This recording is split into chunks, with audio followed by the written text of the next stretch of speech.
Hello my dear students. हम class 12th biology से ecosystem chapter को डिस्कस कर रहे थे। तो इकोसिस्टम चैप्टर के अंदर हमने प्रोडक्टिविटी कर लिया था। अगर हम इकोसिस्टम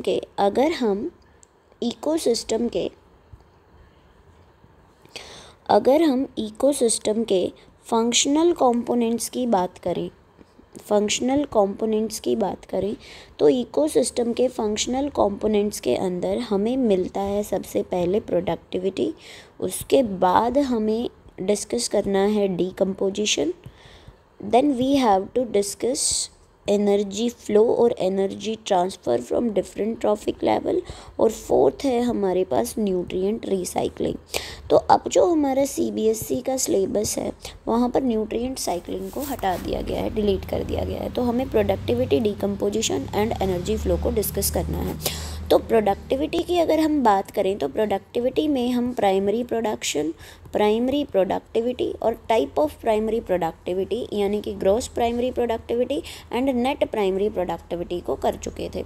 अब हमें करना है इसमें कि जो हमारी प्राइमरी प्रोडक्टिविटी है, क्या होता है प्राइमरी प्रोडक्टिविटी, कि किसी एक गिवन एरिया के अंदर कितना बायोमास है, कितने टाइम में, उसे हम वहाँ की प्राइमरी प्रोडक्टिविटी बोलते हैं। वो बायोमास प्रोड्यूसर से बनाया गया है।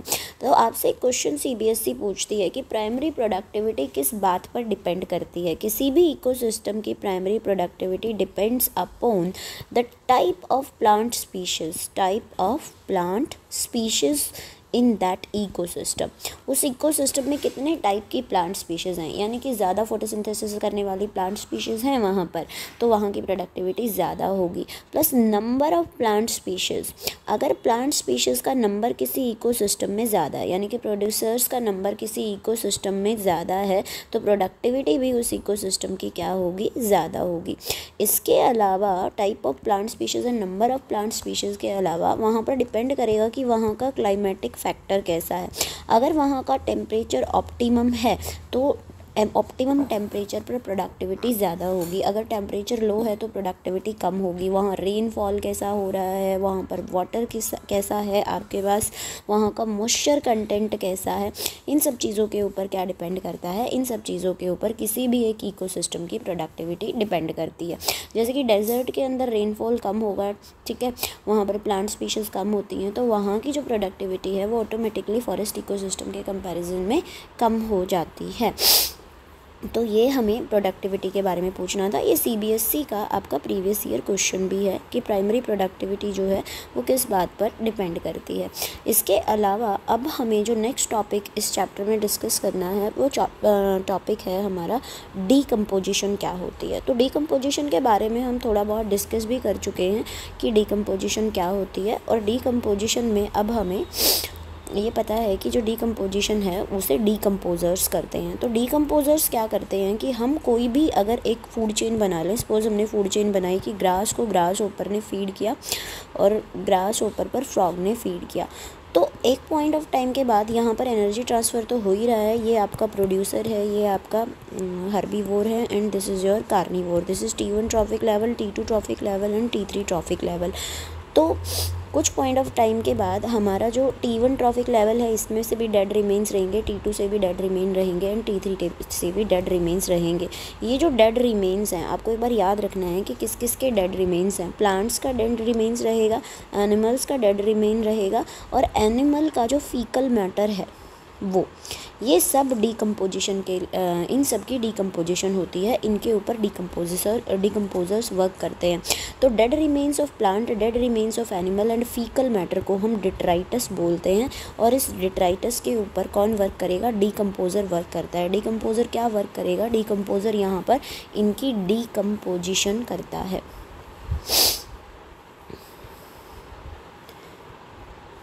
तो डीकम्पोज़र्स के अगर हम एग्जाम्पल की बात करें तो डीकम्पोज़र्स के एग्जाम्पल में हमारे पास फंगस आ जाती है एंड हमारे पास माइक्रोब्स आ जाते हैं। प्लस एक क्वेश्चन और आपसे सीबीएसई में पूछा जाता है अर्थवॉर्म के बारे में। जो डीकम्पोज़र्स से फूड चेन स्टार्ट होती है उस फूड चेन के अंदर जो प्रोड्यूसर्स नहीं होते हैं वहाँ पर डिट्राइटस से फूड चेन स्टार्ट होती हैं और उन फूड चेन को हम डिट्राइटस फूड चेन्स बोलते हैं। तो वहाँ पर जो डिकम्पोजर्स होते हैं वो अर्थवॉर्म हो सकता है, फंजाई और माइक्रोब्स हो सकते हैं। तो जो ये डिकम्पोजर्स हैं ये क्या करते हैं? Decomposers break down the complex organic matter into simple inorganic matter like carbon dioxide, water and nutrient, and this process is known as decomposition. जो ये हमारे डिकम्पोजर्स हैं, ये डिकम्पोजर्स क्या करते हैं? जो कॉम्प्लेक्स डेड ऑर्गेनिक मैटर है, जो डेड रिमेन्स थे प्लांट्स के, डेड रिमेन्स थे एनिमल्स के, और एनिमल का जो फीकल मैटर था उसमें जो ऑर्गेनिक मैटर है उस ऑर्गेनिक मैटर को सिंपल इनऑर्गेनिक मैटर में कन्वर्ट किया जाता है, और इस सिंपल इनऑर्गेनिक मैटर को फिर से किस में मिला दिया जाता है? सॉइल के अंदर मिला दिया जाता है, ताकि ये simple inorganic matter as a raw material नए प्रोड्यूसर्स के लिए वर्क कर सके। Now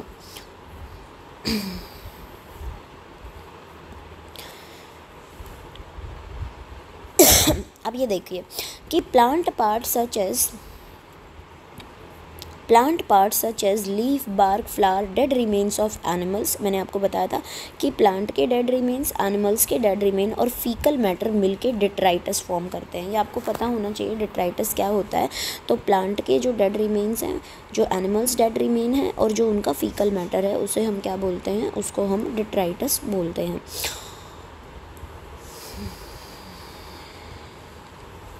The important step of the process of decomposition are the fragmentation, leaching, catabolism, humidification and mineralization। देखो बच्चों, this is also CBSE previous year question कि 5 step के अंदर हमारे पास डिकम्पोजिशन कंप्लीट होती है, और उन 5 स्टेप्स को आपको सीक्वेंस में ही याद करना है। तो पहला स्टेप है हमारा फ्रेगमेंटेशन, सेकंड स्टेप है हमारा लीचिंग, थर्ड स्टेप है हमारा कैटाबॉलिज्म, एंड फोर्थ स्टेप है हमारा humification, and fifth one is mineralisation. जो फिफ्थ स्टेप है हमारा उसे हम मिनरलाइजेशन बोलते हैं। नाउ अब हम इन स्टेप्स को 1 बाय 1 डिस्कस करते हैं। तो अगर मैं बोलूँ जो डिट्राइटस है, जो डेड ऑर्गेनिक रिमेन है, ये एक रॉ मटेरियल की तरह एक्ट करता है डिकम्पोजिशन के लिए।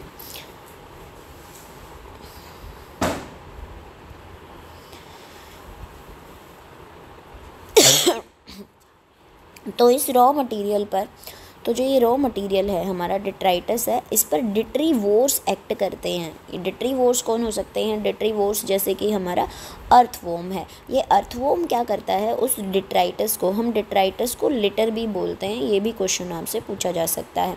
उस डिट्राइटस को ये क्या करता है कि ये स्मॉल पार्टिकल्स में कन्वर्ट कर देता है, और इस प्रोसेस को हम फ्रेगमेंटेशन बोलते हैं। देखो बच्चों, अब हम ना डिकम्पोजिशन के स्टेप्स को डिस्कस कर रहे हैं। तो पहला जो स्टेप है हमारा वो है फ्रेगमेंटेशन।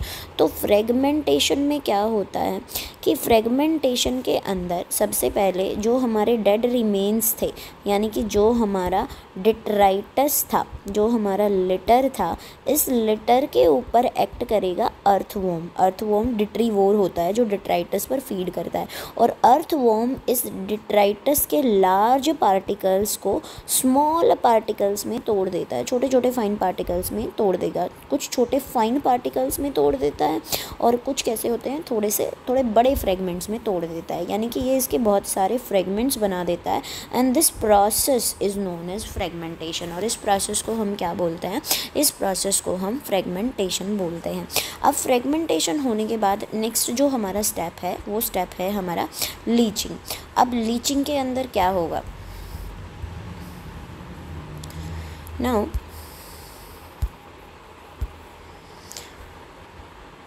लीचिंग के बाद अब क्या होगा कि by the process of leaching water soluble inorganic nutrient go down into the soil and get precipitated as the unavailable salt. देखो, हम ये बोल रहे हैं, सपोज ये हमारे पास सॉइल है, ठीक है, इस सॉइल का अपर सरफेस है। यहाँ पर हमने बोला कि हमारे पास डिट्राइटस पड़ा हुआ है, हमने बोला इस डिट्राइटस पर अर्थवॉर्म ने आके एक्ट किया और इस डिट्राइटस को फ्रेगमेंट्स में तोड़ दिया। तो जब इसे फ्रेगमेंट्स में टूटा तो यहाँ पर ये कॉम्प्लेक्स ऑर्गेनिक फूड पार्टिकल्स थे, कॉम्प्लेक्स ऑर्गेनिक मैटर था। अब ये थोड़ा लोअर कॉम्प्लेक्स ऑर्गेनिक मैटर में कन्वर्ट होगा, थोड़ा सिंपलर ऑर्गेनिक मैटर बनेगा, और यहाँ पर साथ में ही कुछ फाइन पार्टिकल्स भी बन जाएंगे फ्रेगमेंटेशन में। वो फाइन पार्टिकल्स हमारे इनऑर्गेनिक न्यूट्रिएंट्स होंगे, ठीक है, इनऑर्गेनिक न्यूट्रिएंट्स भी होंगे। जब आप फ्रेगमेंटेशन करोगे तो कुछ बहुत छोटे छोटे पार्टिकल्स बनेंगे और कुछ बड़े पार्टिकल्स बनते हैं। तो जो बहुत छोटे छोटे पार्टिकल्स हमारे बने हैं ना, ये क्या करेंगे, इफ़ इनमें से जो वाटर सॉल्युबल हैं, इनमें से जो कौन से हैं वाटर सॉल्युबल हैं, वो वाटर सॉल्युबल पार्टिकल जो हैं वो सॉइल के डीपर ओरिजिन के अंदर चले जाते हैं। ये इनऑर्गेनिक जो पार्टिकल्स थे, इनऑर्गेनिक सॉल्ट्स थे जो कि वाटर में सॉल्युबल थे, ये वाटर में सॉल्युबल होने की वजह से ये सॉइल की डीपर ओरिजिन में चले जाते हैं। This is the deeper origin of the soil and now they became unavailable for the producers. अब प्रोड्यूसर्स सॉइल की डीप लेयर में जाके तो इनऑर्गेनिक न्यूट्रिएंट्स को यूज़ नहीं करेंगे, तो जो ये इनऑर्गेनिक सॉल्ट के प्रेसिपिटेट्स बने हैं, ये now these are not available for the producers, not available for the producer, ये अवेलेबल नहीं होंगे प्रोड्यूसर्स के लिए क्योंकि डीप सॉइल में चले गए हैं।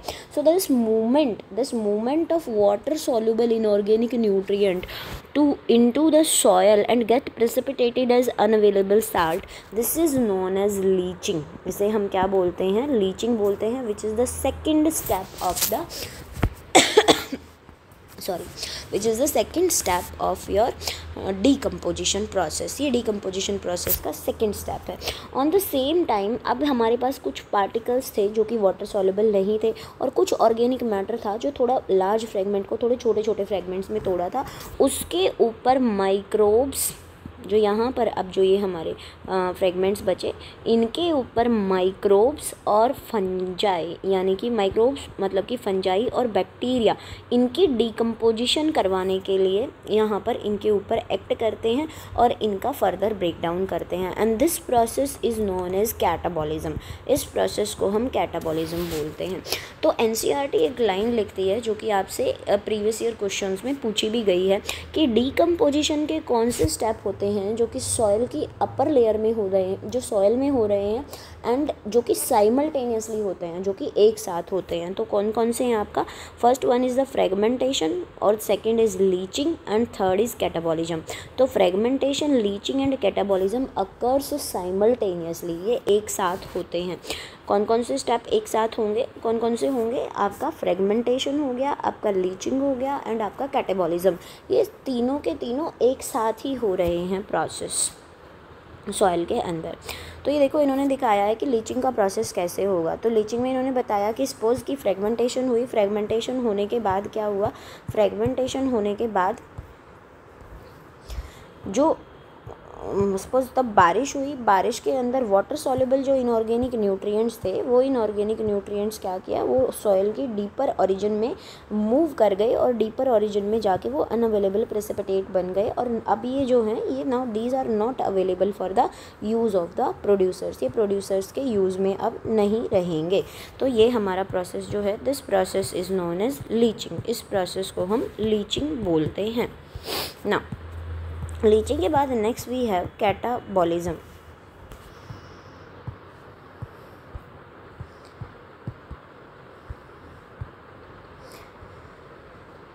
अब कैटाबॉलिज्म क्या होता है, जैसे कि मैंने आपको बताया कि जो हमारे फ्रेगमेंट्स बच गए थे उसके ऊपर बैक्टीरिया और फंगल जो एंजाइम है वो वर्क करेंगे उस बचे हुए डिट्राइटस पर और उसे सिंपल इनऑर्गेनिक सब्सटेंसेस के अंदर तोड़ देंगे। This process is known as catabolism. इस प्रोसेस को हम क्या बोलते हैं, this process is known as catabolism. इस प्रोसेस को हम कैटाबॉलिज्म बोलते हैं। All the above step of decomposition operate simultaneously on the detritus. ये डिट्राइटस पर एक क्वेश्चन और बनता है कि डिट्राइटस पर डिकम्पोजिशन के कौन कौन से स्टेप वर्क करते हैं डिट्राइटस पर या लिटर पर। तो फ्रेगमेंटेशन हो गया हमारा, दूसरा क्या था हमारा leaching and then we have this catabolism. तो कैटाबॉलिज्म के बारे में मैं आपको थोड़ा बताना चाहूँगी कि बैक्टीरिया और फंजाई कैसे वर्क करते हैं। सपोज़ ये हमारे पास डिट्राइटस है, ठीक है, ये ऑर्गेनिक मैटर होगा, इस ऑर्गेनिक मैटर पर ये हमारे पास फंगस और बैक्टीरिया हैं। तो फंगस और बैक्टीरिया इसके ऊपर कुछ डाइजेस्टिव जूस सिक्रीट करते हैं, यानी कि डाइजेस्टिव एंजाइम अपनी बॉडी से बाहर निकाल के डिट्राइटस पर डालते हैं, जिसकी वजह से डिट्राइटस का ब्रेकडाउन हो जाता है इनऑर्गेनिक मटेरियल में इसमें से कुछ जो इनऑर्गेनिक मटेरियल होता है ना वो सॉल्युबल होता है, सूप के जैसा होता है, लिक्विड फॉर्म में होता है, और उस लिक्विड फॉर्म को ये एज ए फूड क्या है, इनगल्फ करते हैं, एज ए फूड अपनी बॉडी में ले जाते हैं। जो बच गया है वो सॉइल के अंदर ही रहेगा। ऐसे तो नहीं है ना कि डिट्राइटस आपके पास बहुत ज़्यादा है तो सारा डिट्राइटस खा जाएंगे फंजाई एंड बैक्टीरिया, नहीं, उनकी डाइट बहुत कम होती है। तो फंजाई एंड बैक्टीरिया क्या करते हैं, इस डिट्राइटस को, कॉम्प्लेक्स ऑर्गेनिक मैटर को जब सिंपल इनऑर्गेनिक मैटर में तोड़ते हैं तो ये क्या करते हैं, बहुत थोड़ा सा अमाउंट इसमें से खुद फीड करते हैं, और जो अमाउंट फीड करते हैं वो लिक्विड फॉर्म में होता है, सॉल्युबल फॉर्म में होता है। तो जो ये मोड है इनका डीकम्पोजिशन का, मोड ऑफ न्यूट्रिशन जो है, उसे हम सेप्रोफिटिक मोड ऑफ न्यूट्रिशन बोलते हैं। तो इसलिए हम डीकम्पोजर्स को सेप्रोट्रॉप्स भी बोलते हैं। सेप्रोट्रॉप्स पता है क्या करते हैं बेटा, सेप्रोट्रॉप्स जो हैं वो एक्स्ट्रा सेलुलर डाइजेशन परफॉर्म करते हैं, यानी कि चीज़ों को तोड़ते हैं, ऑर्गेनिक सब्सटेंसेस को तोड़ते हैं, बट बाहर ही अपनी बॉडी के अंदर ले जाके नहीं। जैसे हम लोग हैं, हम holozoic mode of nutrition follow करते हैं, इंट्रा सेलुलर न्यूट्रिशन फॉलो करते हैं, हम खाने को अंदर लेके जाते हैं फिर उसे डाइजेस्ट करते हैं। बट बैक्टीरिया फंजाई क्या करते हैं, खाना बाहर है, ऑर्गेनिक मैटर बाहर है, उसके ऊपर डाइजेस्टिव एंजाइम सिक्रीट करते हैं, उसे वहीं पर उसका ब्रेक डाउन करते हैं इनऑर्गेनिक में, और फिर उसकी सॉल्युबल फॉर्म के ऊपर फीड करते हैं। तो आपको ये याद रखना है कि ये सेप्रोट्रॉप्स हैं और डाइजेस्टिव जूस सिक्रीट करते हैं डिट्राइटस को तोड़ने के लिए। आई होप ये पॉइंट आप लोगों को क्लियर होगा। नाउ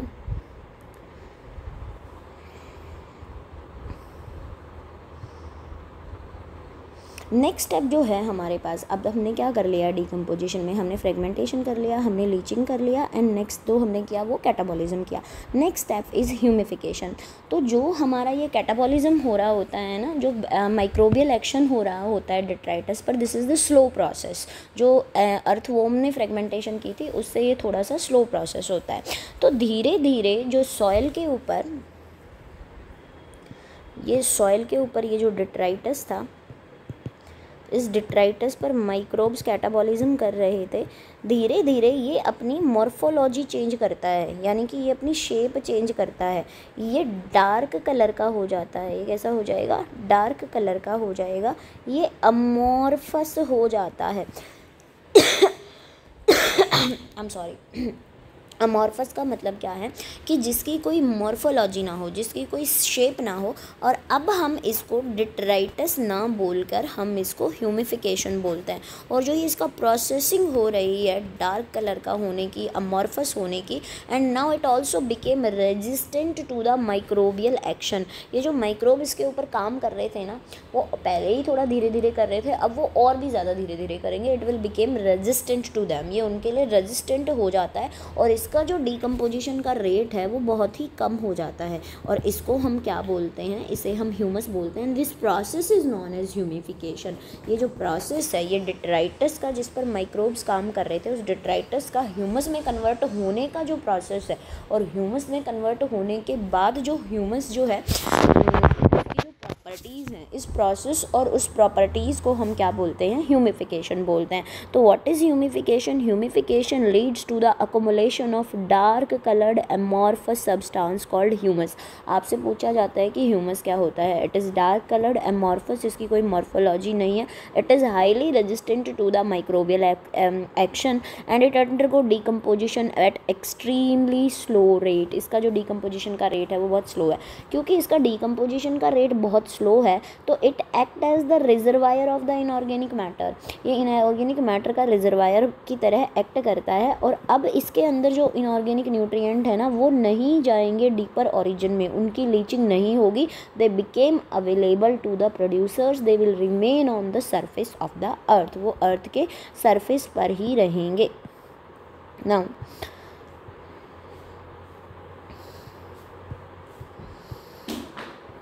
तो इन्होंने ये बोला जो डेब्रिस था, जो हमारा डिट्राइटस था, डिट्राइटस किस में चेंज हो जाता है? डिट्राइटस चेंज हो जाता है हमारा ह्यूमस में। किसके एक्शन से चेंज होता है? माइक्रोब के एक्शन से चेंज होता है। और इस प्रोसेस को हम क्या बोलते हैं? इस प्रोसेस को हम बोलते हैं ह्यूमिफिकेशन। सो नेक्स्ट स्टेप जो है हमारा इसमें वो है मिनरलाइजेशन। तो नेक्स्ट स्टेप में अब क्या होगा? Being colloidal in the nature it serve as the reservoir of the nutrient. किसकी बात कर रहे हैं यहाँ पर? ह्यूमस की बात कर रहे हैं। मैं बता चुकी हूँ कि ह्यूमस एक रिजर्वायर की तरह एक्ट करता है। The humus is further degraded by some microbes and release inorganic nutrient occurs by the process of mineralization. क्योंकि ये कोलाइडल नेचर का होता है तो इसकी मिनरलाइजेशन होती है and it will remain on the earth surface. ये अर्थ के सरफेस पर ही रहता है and now it will become available to as a raw material for the producers. ये प्रोड्यूसर्स के लिए रॉ मटेरियल की तरह अवेलेबल रहता है। तो ह्यूमस क्या है, ह्यूमस पे क्या होगा कि ह्यूमस पे माइक्रो ऑर्गेनिजम्स एक्शन करेंगे और वो माइक्रो ऑर्गेनिजम्स के एक्शन से जो ये ह्यूमस है, वेट बेटा,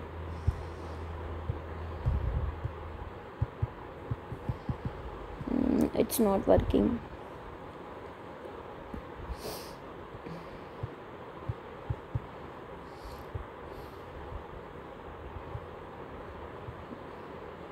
सॉरी, ये देखो व्हाट इज़ मिनरलाइजेशन।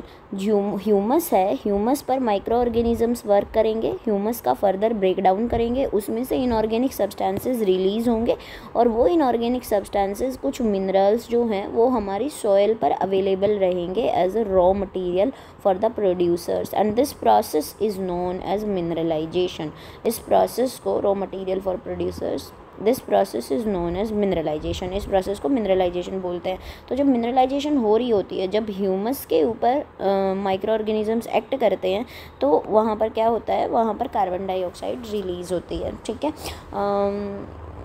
लाइक जब गोबर गैस प्लांट होते हैं ना, वहाँ पर हम डिकम्पोजिशन करते हैं तो वहाँ पर कार्बन डाइऑक्साइड, मीथेन ये रिलीज़ होती है। दिस इज़ सिमिलर प्रोसेस, वैसा ही प्रोसेस है ये भी हमारा।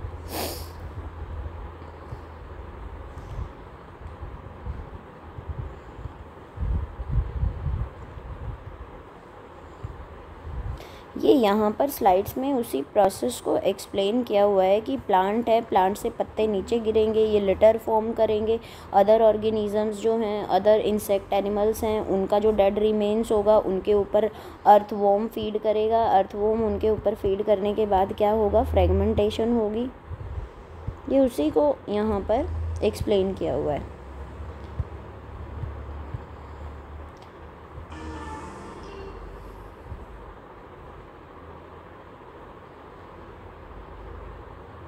फ्रेगमेंटेशन होगी, उसमें से कुछ न्यूट्रिएंट्स की लीचिंग हो जाएगी केमिकल एक्शन से, कुछ जो मटेरियल है लीचिंग के बाद कैटाबॉलिज्म होगा। कैटाबॉलिज्म के बाद फिर क्या होगा, जैसे ये जो हमारी फंगस हैं, बैक्टीरिया हैं, ये कैटाबॉलिज्म करेंगे। कैटाबॉलिज्म के बाद जो नेक्स्ट स्टेप था हमारा, क्या था नेक्स्ट स्टेप हमारा, ह्यूमिफिकेशन था। तो ह्यूमिफिकेशन होगी, ह्यूमिफिकेशन के बाद क्या होगा, ह्यूमिफिकेशन के बाद मिनरलाइजेशन होगा और जो डीकम्पोजिशन है वो क्या हो जाएगा हमारा, डीकम्पोजिशन कंप्लीट हो जाएगा हमारा इस प्रोसेस में।